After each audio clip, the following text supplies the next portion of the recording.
వల్లు పైన తెలియకుండా దుష్యంత్ రెడ్డి, చైతన్య గాని అందరూ చట్టాన్ని చేతుల్లో తీసుకొని ఇంకేదో జగన్మోహన్ రెడ్డి శాశ్వతం అనుకున్నట్టుగా ఈ రాష్ట్రానికి శాశ్వత ముఖ్యమంత్రి, శాశ్వత ప్రభుత్వం వైసీపీ అన్నట్టుగా అధికారులు వల్లు కళ్ళు పైన తెలియకుండా పనిచేసినందుకు ఈరోజు అనుభవిస్తూ ఉన్నారు. ఈ అనుభవం గుణపాఠం కావాలి మిగిలినటువంటి అధికారులకి. ఇవాళ ఏమైపోయిందండి, పోలీస్ అధికారుల సంఘం మీకు వీళ్ళందరూ సస్పెన్షన్ కనబడతలేదా? వెళ్ళి తాడేపల్లి ఇంటి ముందు పోలీస్ అధికారుల సంఘం కూర్చొని మీ ఆదేశాల వల్ల మా అధికారులు, మా ఐపీఎస్లు, మా డిఎస్పీలు, మా సిఐలు సస్పెండ్ అయ్యారని పోలీస్ అధికారుల సంఘం ఎందుకు నోరు మెదపట్లా? ఎందుకు మెదపట్లా? మీ వాళ్ళని సస్పెండ్ చేస్తే ఎందుకు మీరు నోరెత్తకుండా కూర్చున్నారు? మీకు తెలీదా ఎవరి ఒత్తిడి వల్ల వాళ్ళు పనిచేశారు, ఎవరి ఒత్తిడితో పనిచేశారు, ఎవరి ఒత్తిడి వల్ల వాళ్ళ జీవితాలు నాశనం అయిపోయినాయి అనేది మీకు తెలీదా? నిమ్మకు నీరెత్తినట్టు తేలు కుట్టిన దొంగల్లాగా ఇవాళ ఎవడు మాట్లాడకపోవడానికి కారణం ఏంటని అడుగుతా ఉన్నా పోలీస్ అధికారుల సంఘాన్ని. నేను అందుకనే డిమాండ్ చేస్తూ ఉన్నా కొత్త డీజీపీ గారిని. సిట్టు నివేదిక ఇచ్చింది, ఏముందా నివేదికలో? సిట్టు నివేదికని బహిరంగంగా మీరు ప్రెస్ మీట్ పెట్టి చెప్పండి. ఏదో 1500 మీద కేసులు పెట్టాం, 1000 మంది మీద కేసులు పెట్టాం. ఎవరి మీద పెట్టారు కేసులు? అసలు గొడవ కారకులైనటువంటి పిన్నెల్లి బ్రదర్స్ ఉన్నారా దీంట్లో?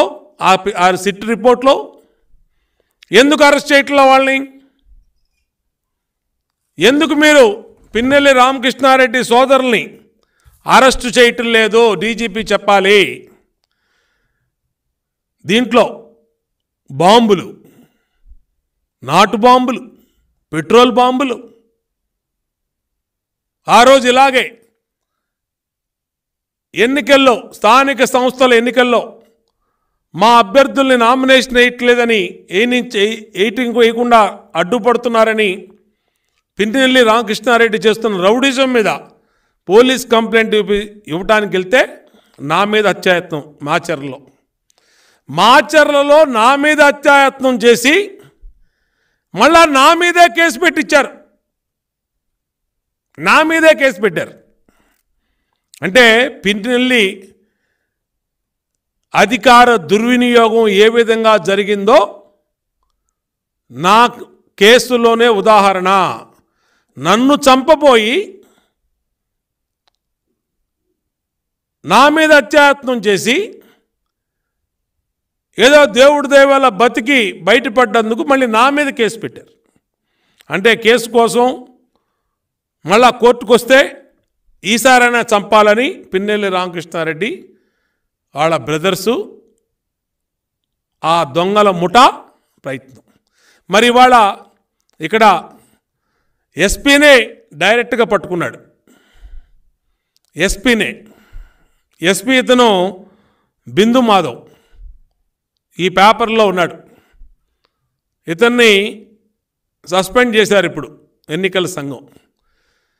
మరి ఇప్పుడు డీజీపీ మాట్లాడాలి. ఎందుకు పిన్నెల్లి బ్రదర్స్ని అరెస్ట్ చేయలేదు నువ్వు? డీజీపీ గారు మీకు కనబడతలేదా? మీ ఎస్పీ పట్టుకున్నటువంటి బాంబులు, పెట్రోల్ బాంబులు, వేట కొడవళ్ళు కనబడతలేదా?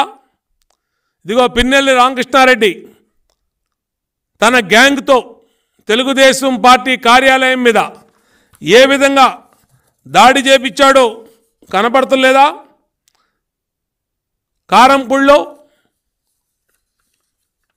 పల్నాడులో జరిగినటువంటి దౌర్జన్యాలు మీడియా మొత్తం కోడై కూసిందే, మీడియా మొత్తం వెలుగు చూపించిందే. ఎలక్షన్ కమిషను, ఢిల్లీలో ఉన్న ఎలక్షన్ కమిషన్ తెలుసుకొని మీ అధికారులు సస్పెండ్ చేసినా మీరు ఎందుకు చర్యలు తీసుకోవట్లేదు? ఇవాళ చిన్న చిన్న తప్పులు చేసిన వాళ్ళని అమెరికా నుంచి ఒక పోస్టు ఫార్వర్డ్ చేశారని,